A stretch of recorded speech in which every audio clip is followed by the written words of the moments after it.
From the Adult Swim headquarters at William Street in Midtown Atlanta, I'm Matt Harrigan. This is the Adult Swim podcast.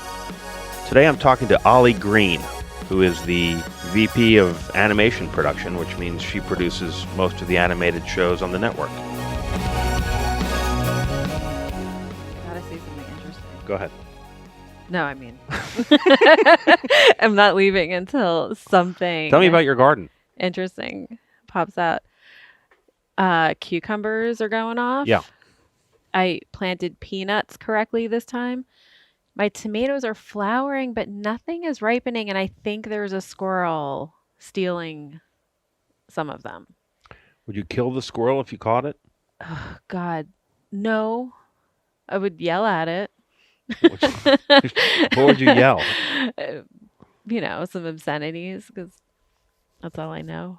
I actually have squirrels on my bird feeder. Speaking of being old, I have squirrels that climb my bird feeder, and I keep a bunch of sticks by the door that I then throw at the squirrels when they're on the feeder.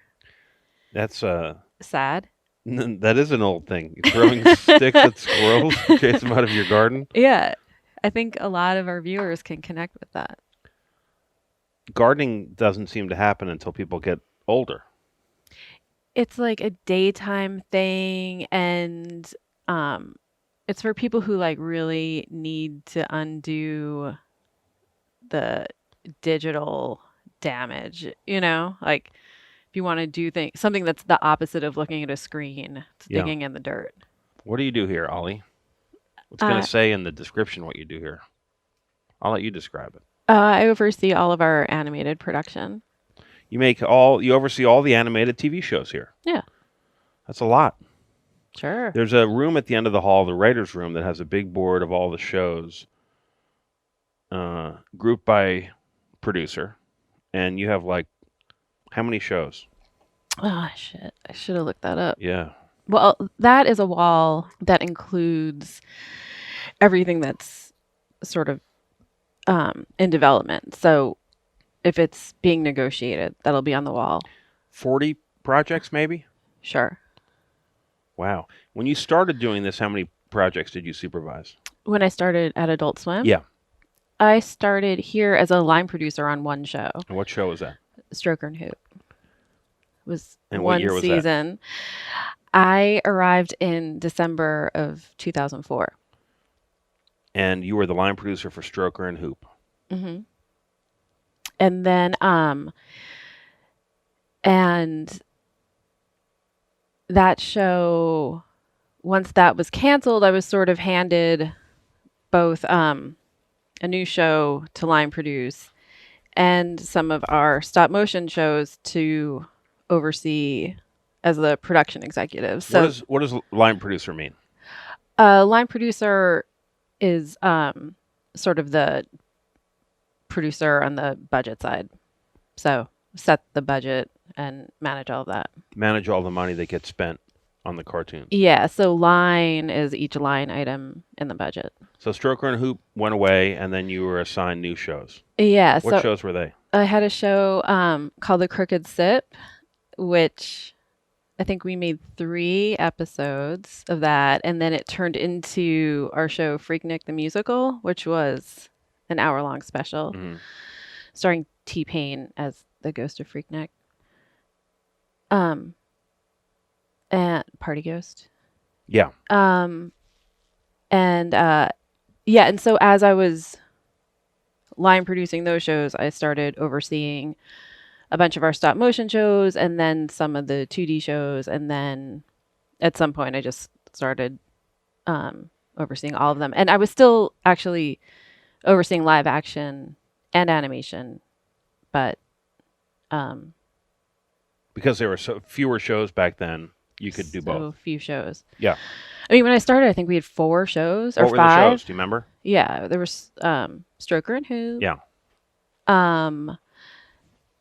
Space Ghost had ended. Aqua Teen was in production. Sea Lab was in production. Venture Brothers. Robot Chicken. And then I don't know if the Squids pilot had already aired or if everyone was just still working on the first season, and perfect hair. So when I started, it was really, I mean, there was not a lot of shows. Why did they hire you? I wanted to be hired and sort of forced it. Walk us through your amazing journey from to Adult Swim. My professional journey? Yeah. Okay. I graduated from the University of Wisconsin with a degree in humanist geography and environmental studies and moved to San Francisco, which at the time was like a really cheap and exciting place to live. And I fell into a job at a stop motion studio. I was interviewed and I was trying to be very sweet and easygoing, which is not really my nature. And so you forced yourself by being sweet. Well, no, they were not interested in the sweet. So I interviewed with everybody and I was very nice to people. I don't know why this many people interviewed me for a PA job, but it worked out for me, I guess. But yeah, so can we say the name of the company? Yeah, it was Danger Productions, and this woman, Rose Degnan, hired me. And I don't know where she is now, but she was kind of this legendary person who'd been on Star Wars, you know? Like I came into this world, it was a stop motion studio, and it was around the same era of like Skellington, which had done Nightmare Before Christmas and James and the Giant Peach. So it was like a lot of those artists and animators. And so, yeah, in my initial interview, I was really sweet and quiet. And I was told that they wanted someone more assertive on the phones. And so I insisted on a second interview. And then I was like, oh, sorry, I'm from New Jersey and I didn't want to be so abrasive and everyone's so nice here. And so you apologize for being nice? Yeah. I was like, I'm not really that nice. Like I can be super assertive. And so I think you actually do want me to answer your phones and make your coffee. So I sort of fell in love with stop motion and the whole process. And then that show, ABC, the show was on ABC and it was bought by Disney, and then we were promptly canceled. So like I learned very early, 5 months into a job, that like this isn't like a permanent scenario. This is a dangerous line of business. Yeah. Because the just floor like could drop out from under you at any minute. At any minute. So it's a really good lesson to learn very early in a career. So then I was freelancing in San Francisco. I would do kind of anything anyone asked. So like, they're like, do you want to not get paid and go into the 100-degree desert and assist on this live action movie? And I was like, yeah, sounds great. So it was really fun and exciting. And I worked at, briefly on this IMAX film. And then at this video game company where it was like me and 9 dudes, and I was beta testing a game called Bad Mojo, where I just moved a cockroach around an environment for a long time. I think that was a CD-ROM game. Oh yeah, those were always fun. Yeah, and then Will Vinton Studios hired the people from Danger Productions to make this Christmas special in the Bay Area. And so they called me up and I ended up coordinating that show. And then the producer from Will Vinton Studios, I guess, thought I was all right and hired me on a show called The PJs. So I moved up to Portland and I was there for 2 seasons. And at the time, that was like the biggest stop motion show. I mean, it was like a lot of Simpsons writers. And so, from where we were, in The Simpsons, you can just like blow something up and it's not that big a deal. It's a team in Korea. It's like you're drawing the same amount anyway, I guess. But like to build like a huge set and then destroy it is just a little more painful in stop motion. And especially 20 years ago. Right. On film. on film. But yeah, so I'm on the PJs and that was great. And it was a cool time to be there, like late 90s Portland. And, that was like, I think the first like big time for stop motion because like Deathmatch was happening in New York then. And so just that there were like 3 stop motion shows was a big deal. And a friend of mine from San Francisco is now in New York on a show called Little Bill. And he called and was asking how to produce more than one show at a time. And I was like, well, I can sort of tell you, or I can come out and really tell you. And then I ended up leaving Portland for New York to work on Little Bill for a couple of years. And then so I went to LA and was freelancing there. And then that's where I met Keith when he was visiting Space Ghost when it was in Santa Monica briefly. And I was like, hey, just won an Emmy for Little Bill. I'm back in New York, thinking that would be somehow professionally attractive and not knowing it's really not. And then, I'm at MTV. Oh, yeah, doing this, doing that. And then finally, I got a call that they were interviewing for line producers for Stroker and Hoops. So I came down and interviewed. Thought Atlanta was a nightmare. I came down in like July or August. Right. It was so freaking hot. Yeah, everything's wet. It was disgusting. And I'll take it. Yeah, I was like, ugh. And then a while later, I was offered the job. So.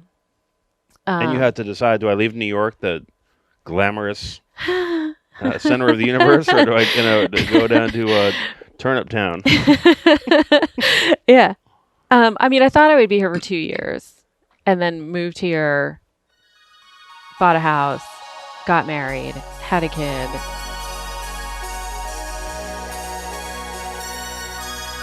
When you first moved from New York to Atlanta, what did you think about Atlanta? I sort of liked how shitty Atlanta was. I liked that it wasn't crowded. There was only like one of everything. There was like a Vietnamese place or like a Mexican place.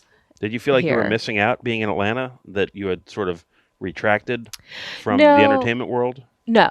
Well, I always like being on the fringes of the entertainment world. Like I was happy that I was happy that I found animation in San Francisco, which really isn't an animation town, and then was able to live in Portland and do this, So coming to Atlanta and being in this biz was felt really normal for me because I like LA's not really my thing. But what don't you like about LA? It's just like a hard place to grow old with any dignity. Tell that to Hugh Hefner. I think LA's priorities are a little off. Yeah. But yeah. But Atlanta had to have felt a little bit off the grid. Atlanta was totally off the grid, which I really liked. I liked the stuff that we were making here at Adult Swim. I think, I wouldn't have ended if you told me at any time before I moved to Atlanta that I was moving to Atlanta, I would have, I just that never was on the radar. I didn't even know this was a place. Which is shitty to say, but, had you been here before? No. Wow. I had not been. I had actively tried to not be here before. I remember being on a road trip and going to Athens, and then we were going to New Orleans next, and we were like, "Oh, do we want to stop in Atlanta?" Yeah. And we were like, "No, there's nothing why? to do." Yeah, why would we stop there? So we took 285. We didn't even go through the city. So that's the road that you take to avoid Atlanta. Yeah, so we avoided Atlanta. Actively avoided it. Yeah, I was like, yeah, I totally want to go to Athens. I have zero interest in Atlanta, and let's get out of Georgia and get to New Orleans. But I actually really like Atlanta. I think it's It's so many more things than anyone thinks it is. Do you remember when you first came to William Street? Yeah. And I liked it. It was a dump, and like Lazo and Keith shared an office, and people were like smoking inside with their cigarettes out the window. And so then you get hooked up with Robot Chicken, presumably. So then, yeah, eventually Robot Chicken does. Was that your first big show that you worked on here? Yeah. So that's like the mid-aughts sort of, absurdist heyday where we had like Xavier, and Perfect Hair and Delocated. And did you work on all those shows? The Tim and Eric stuff.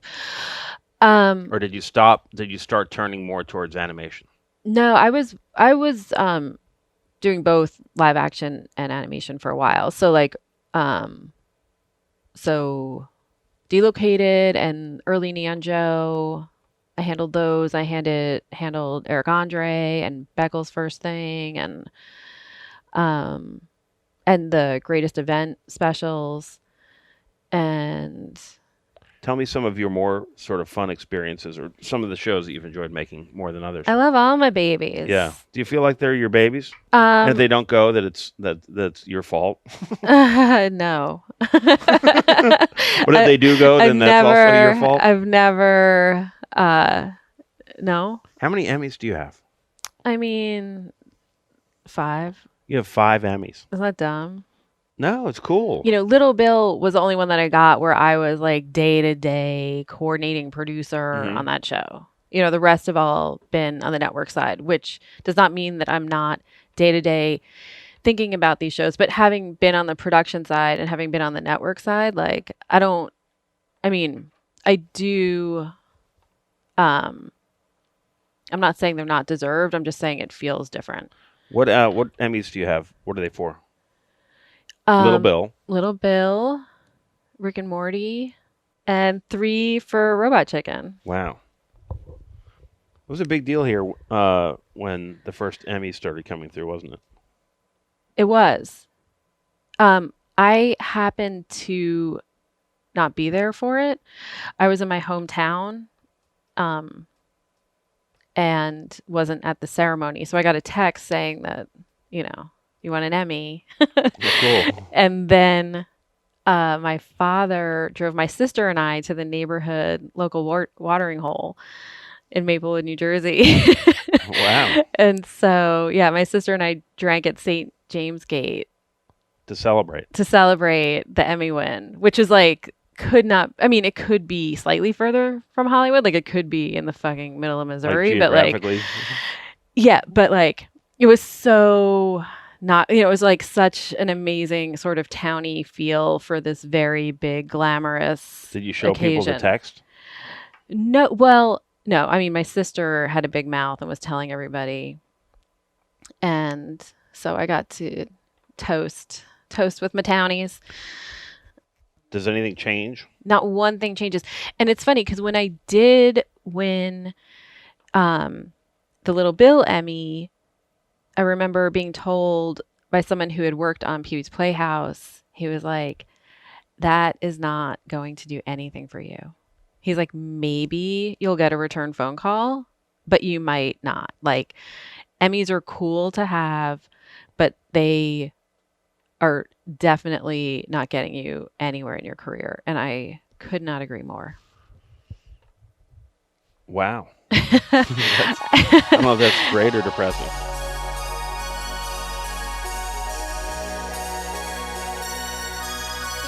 But suddenly, more shows start coming through here.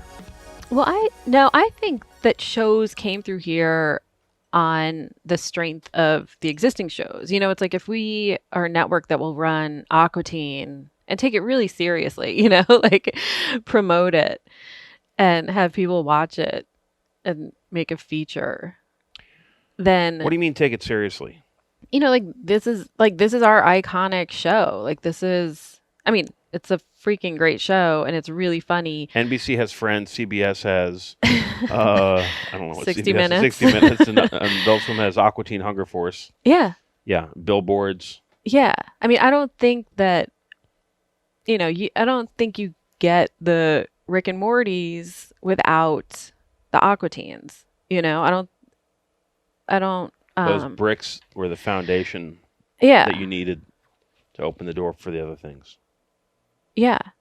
And sadly, you don't get the Aqua Teens, and you don't get the real special weirdness without licensing Family Guy from Fox and running that every night. Like, it is this weird way that things feed off each other. Because Family Guy brought in the ad dollars that could fund the experiments. Yeah. And then the experiments were so interesting that they also lured in sort of the best talent. Eric Andre has said that, like, Space Ghost kind of informed his show, Yeah. Like, and I'm sure, like, I want to say Stetson, Danny Stetson's favorite shows were like Xavier and Off the Air. And I know John Krasinski's a big fan of Assy McGee, Really? Yeah. Wow. Did I never tell you that? No, that's so cool. I'll have to bore him at a party sometime. Yeah. He should do a live action version of that. Wow, he totally should. But so I feel like we have to make the weird stuff to make to get to work with the people who are going to make the big stuff. The weird stuff brings in the bigger stuff. If Adult Swim started as this like outsider art thing, right, where everything is here because we love it and it really wouldn't make sense anywhere else. Rick and Morty kind of, while I'm sure every single outlet would love to have it, the truth is that it's a really hard show to make. And in that sense, it maybe wouldn't fit anywhere else. Like, I think it's the fact that we do support the creators and it is so creator driven that we don't actually hold anyone to a schedule. And we don't have seasons, I mean, we still need to deliver shows, obviously, but like, I don't know if I'm another network, am I going to take on a show that I get sort of when I get it? Maybe not. When did you notice that show was bigger than all the other shows? Probably after season 2, I think. After season 2? I mean, it's hard because, like, obviously we're sort of in tune with like animation people and comedy people, and they found it early. But it was, I don't know if it was after the first or second season that I would have random adults, very like straight-laced adults saying that they watched it, which they'd never, people that I never would have heard from saying like, oh my God, Rick and Morty. They would never have been like, oh my God, awesome show. Or Xavier. Why do you think Rick and Morty's so popular? It's funny. It's funny, right? How do you know when something's funny? You laugh. You laugh. Yeah. Right? Yeah. People overanalyze that. Aren't they trying to reason their way into thinking something's popular? Yeah. If you laugh at it, it's funny. Yeah. I know. I feel like actual just like funny is coming back. Funny is back? Yeah, I feel like for a while, the comedies were not comedies that you're supposed to laugh at, right? Like in environmental, like experiential comedies, like the fact that this even exists should be funny enough. Right. There were just these comedies that just weren't meant to be laughed at. What's funny now, do you think? Rick and Morty. I just watched Fleabag season 2. Yeah. Fleabag. Fleabag is so fucking good. Really? Yeah, the first season was great. Second season was like really the best thing I've seen in forever. I mean, forever. That's like a show that you're like laugh crying Can you think of anything that you fucked up while you're here? Like any dumb things that you did or got in trouble? um, I once overpaid a creator. Had to ask for that back. By hundreds, thousands, Like a few a thousand. few $1,000s, and you had to did you have to call them and ask them? Yeah. Can you tell us which creator it was? It was a long time ago. I don't even know if he would remember, but it was Dino Stamatopoulos. Did you get it back? I think so. Or we applied it to the next payment or it was a something. credit. But when else did I fuck up? I'm sure I fucked up. I had to kind of stop having drinks at like our upfront events. Yeah. Because then I would talk a lot. And whoever was near me would hear it.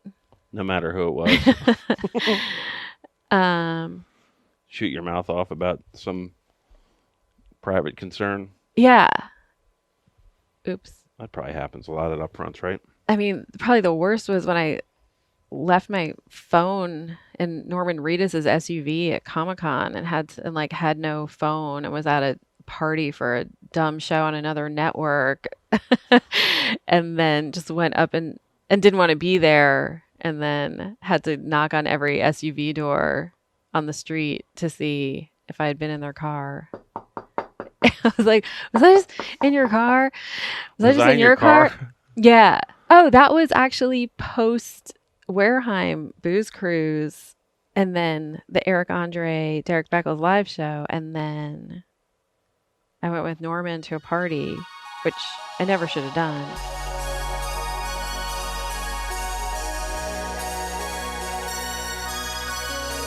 I had one person call me up telling me a story that their friend put their child in front of the TV on Cartoon Network and they came out of the shower and saw that it was like some Dr. Seuss prostitution show.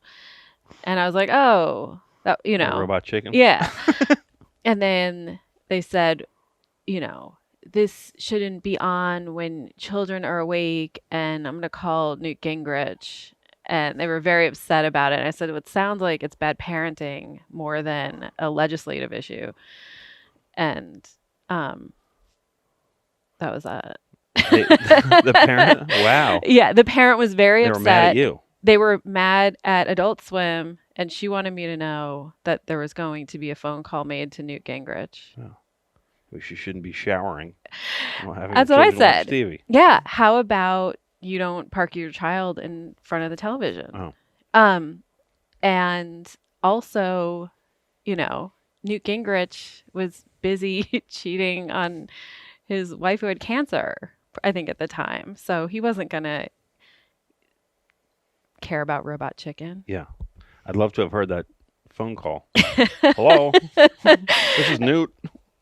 But yeah, so parents in my kids' world, now they know that it's just a comedy thing. And I think they've heard of Rick and Morty and some of them watch Family Guy. Yeah, Rick and Morty has maybe legitimized Adult Swim from sounding less like a porn channel. I mean, I definitely have had to tell people that it's not. And because it comes on late at night. Well, and it's funny because the whole idea of Adult Swim is really actually pretty culturally specific to the US. Like I was in Seoul telling a group of people about Adult Swim and I had to explain to them that in community pools the children are told to get out of the pool so that the adults can swim laps with no lifeguard. And that's where this came from. And it was just a lot of blank stares. Like, why would you kick kids out of a community pool? They block your swimming lanes. Well, and I think it's really to give the lifeguards a break. Yeah, they could go smoke weed in the car before they come back. And go make out. Yeah. Yeah, so, I mean, Adult Swim as a concept, I don't know. I mean, I guess I'll ask when I'm in Annecy next week if they tell the children that they need to get out of the pool in their swimming communities. Yeah, ask everyone you see that at Annecy. I'm gonna. I'll take you to the doctor. Yeah. I haven't gotten to that phrase in Duolingo yet, but I have Google Translate and I'll do it. Your husband is Dave Hughes. He's been on this podcast, esteemed editor. What's it like working at this place with your husband? Well, we make a point of not actually working on the same things, which makes it a lot better. Have you actively chosen to not work on each other's projects? Yeah. I mean, there was one, there were a couple times many years ago, like I think he edited the commentary for a Orel DVD, and I was like bringing him the audio, and we were both like, ugh, this sucks. Do it on the couch at home? Just like, I mean, we don't even barely talk about work at home. So yeah, like our experience of working together is really food related. What do you mean? Like we check in for what we're going to have for lunch, and if one of us is going to bring the other one the thing that we're getting, if one of us is out, and then at the end of the day, what we're having for dinner. What about the brand? What about Adult Swim proper? What does the future hold, Ollie? It's a pretty strong brand. You know, I feel like Adult Swim is used like as an adjective, which is sort of what every brand wants, right? Like, you know, I think people have this idea of what an Adult Swim show is, and Yeah. that What are idea, the words they use to describe it? like the ones that I read from the research reports. Yeah. I mean, you know, first one's like edgy. You know, it's really edgy. You're leaving tomorrow Uh-huh. for Annecy. Yeah. And what is Annecy? There's a big animation festival and conference. And as a producer for Adult Swim, walk us through, what do you have to do? You're going to get on the plane. I'm going to get on the plane. Will you talk to your next door neighbor? You probably will. You're a next door neighbor No. to talk to. No? No, headphones the whole time. Not even plugged in, like dangling. I don't like earbuds. I don't like wireless. You just put them in there to chase people away? Oh, yeah. I mean, it, like the the cord just dangles because it's not connected. They see that. I don't want to talk. Unless I need their magazine to get the crossword puzzle. All right. Ollie Green. Thank you. Thank you. Music from this episode is a song called Burn Bridges by Dom off of his album Sun Bronze Greek Gods. Be sure to visit adultswim.com/podcast for links to the shows Ollie was just talking about. And as always, we'd love to hear from you, adultswimpodcast@gmail.com. Send us your requests, comments, criticisms, nudes. Don't send nudes. Thanks for listening. Trust